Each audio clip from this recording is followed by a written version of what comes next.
Hey, it's your average consumer. I just want to let you guys know that this channel was made with the average consumer in mind. Alright, let's get to another tech video. Hey, what's going on, guys? It's your average consumer. Now, I've had the HTC One S for a couple of weeks now, and I decided that it's finally time to give you guys my full review. So let's not waste any time, let's get right into it. Okay, so here we are with the HTC One S, and for those of you who aren't too familiar with it, it's packing a 4.3-inch Super AMOLED QHD display, which is really nice to me. I personally really like the size of the screen. It gives you a lot of real estate. Using the web browser is really nice on here because you get to see so much more content. And the QHD display is really nice. Like I said in my unboxing of this phone, some people complain about it being a pen tile screen. For your average consumer, that's not an issue whatsoever because honestly the phone looks great in person. When you're using it, I guess if you look really close, like put it really close to your face and practically have your eyeballs on it, sure, you'll see some pixels, but then again, that can be said about almost any phone or any display. So I don't want people to get scared away if they're researching and they see it has a pen tile display or it's a 4.3 inch and that's scary. It's really great. The size is nice, and honestly the pen tile display, that's not even relevant. Another thing about having a 4.3 inch screen is being able to use the on-screen keyboard with little to no issues. Here you can see I can just type with no problem.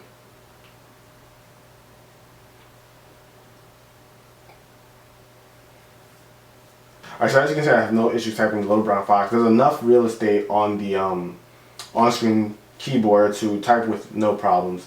And I'm coming from a physical keyboard, so for those of you who are afraid to jump ship and go to a full touchscreen keyboard, the waters are safe and you should definitely have no issues, and I think you should jump for it. Another nice thing about having this keyboard is that HTC has put in swipe-like features so that you don't have to necessarily use your thumbs or your fingers, whatever you do. You can just use one finger to swipe and write things like this. So that's a really nice feature. Swipe has been a big selling point for a lot of phones, and now that HTC has built that into their keyboard, I think it's a really neat feature for people who want to type, who want to use it to type really quickly. And it's also packing a 1.5 gigahertz Snapdragon processor, a dual-core Snapdragon processor, sorry, which means it's really fast, it's really snappy. As you can see here, I have a live wallpaper, and even then I can go through everything really quickly with no issues, and I can just pop up anything. I can open an app if I would like, or let's just see NBA game time. See, it all just happens so quickly with no issues. So it's a really, really fast phone. You can't complain about the speed whatsoever on this phone. And it's running Ice Cream Sandwich with Sense 4. It's really stable to me. I've had no hiccups, like I said before. Everything just runs really smoothly. A lot of people don't like the bloatware, or what they call bloatware, that comes with the phone, because you get a lot of like T-Mobile apps. But that's not an issue because you can just go to the menu, and when you manage your apps, you can just go to all, and you can disable all of the T-Mobile apps if you don't want them. All you really have to do is just click them,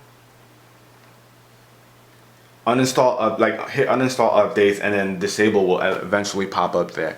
So in case you don't like the bloatware that T-Mobile or HTC puts on the phone, you can go into the menu, manage it, and disable it so that it doesn't show up in your app drawer.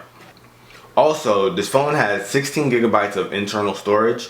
You really get like about 2 gigabytes going towards apps and things of that nature, and about 10 gigabytes of just free storage to throw on whatever you'd like onto the phone itself.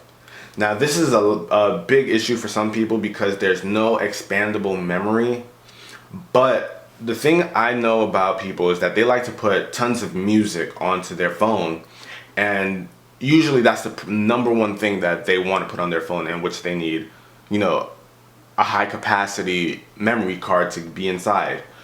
But with Google now and Android, there are things like Play Music that remedies that whole problem right there, because you no longer need the songs to physically be on your phone in order to listen to them. Here you can see I have a bunch of music all synced to my Google Play.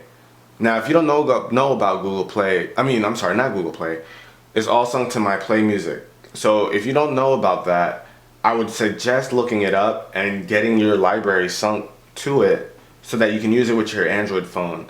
And it can sync automatically with your iTunes, so that every time you add a new song to it, it automatically syncs to the Google, the servers on Google, and it goes to your account. I know they're also worried about this not having a removable battery, but usually that's an issue when, you know, your phone is dying quickly, like your phone dies quickly and you want to throw a spare in there, or you want to reboot the phone. Now, the battery life on the HTC One S is amazing to me. I've had no issues with the battery life. I'm the kind of person who likes to use their phone on the highest brightness setting, and I've done very fine with it. I'm going to show you guys a screenshot here of the battery life I've had having the phone on automatic brightness. So here's a screenshot of the kind of battery life I was getting with the HTC One S. Here you can see I hit 18 hours and 13 minutes and still had about 30% left. If you're not home and ready to charge your phone by then, I don't know how, there's not too many phones out there that'll make you happy with this kind of battery life. So this was with pretty much mild usage, you know, just going to school, using it, and, you know, going to work as well. So it definitely survives the day for me. I've never had an issue as far as being out on the go and the phone, you know, about to kaput on me. So the removable battery really isn't an issue because you get really great battery life from this phone. And if you need to restart it for whatever reason, you can just hold the power button as well as the top volume rocker. And when you hold it together, after a while you'll see the menu button start to blink and indicate that it's about to restart. Now I didn't let it restart just now because I want to keep using it for the video.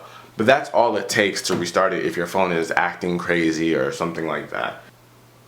Also, this is a really thin phone. If you guys haven't seen it up close in person, it's extremely thin. It's like I said in my unboxing, it's scary how thin it is.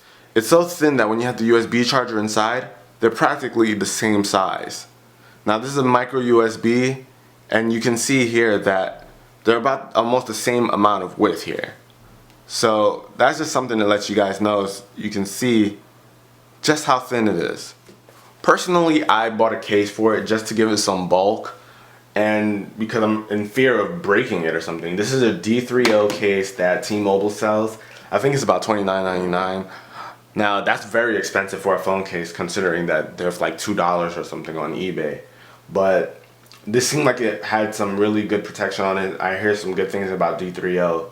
So I went ahead and just purchased it, and this is what I used to protect it and give it a little more, you know, weight so that it's not too flimsy out of my, in my hand. So here we have a VGA front-facing camera as well as a 8 megapixel rear camera with flash. Now the camera is really nice, and they have some really great software on this as well. Now the only thing I've had with the camera is that I've had a hard time autofocusing with it because I'm not used to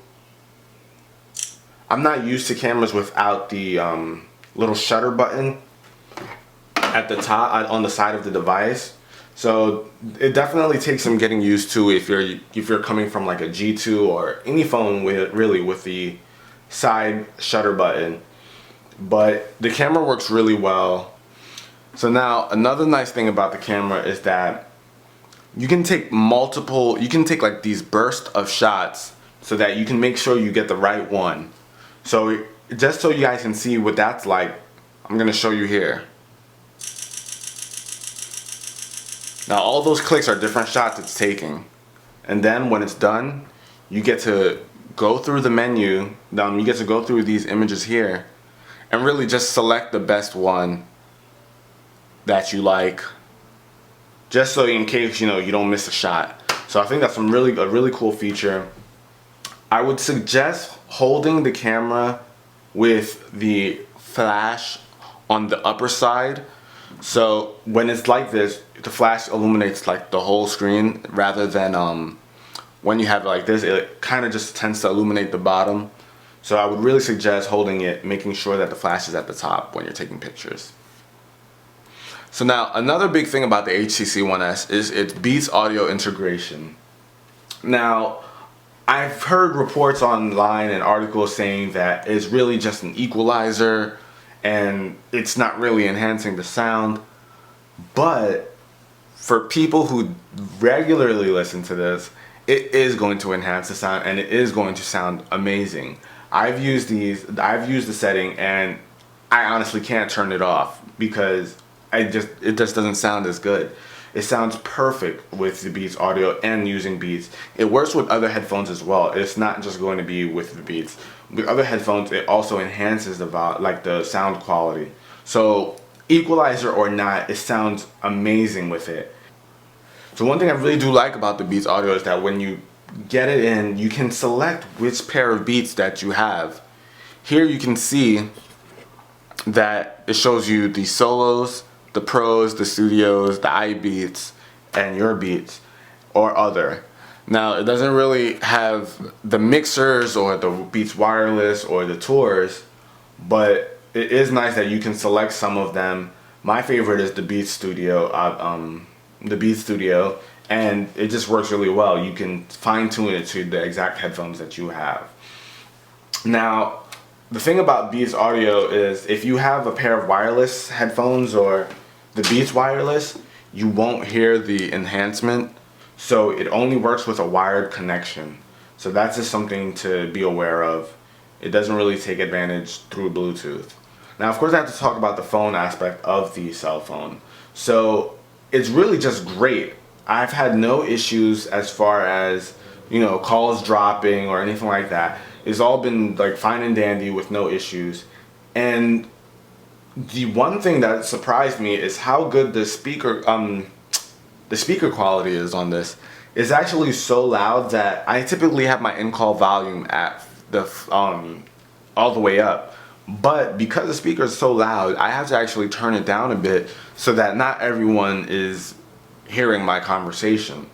So they did a really good job on the speakers, and the call quality is great. So as a phone itself, it gets the job done perfectly.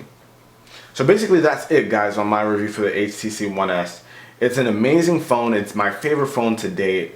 I've had a happier experience playing with this phone than I've had with any other phone previously. So I really would recommend you guys going out there and picking it. If you're interested in this, get it, and you'll be extremely happy about it.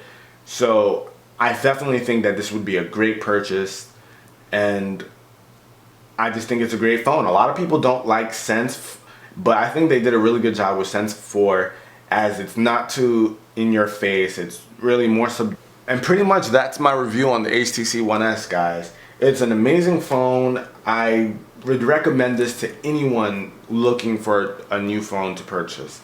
It's got great battery life.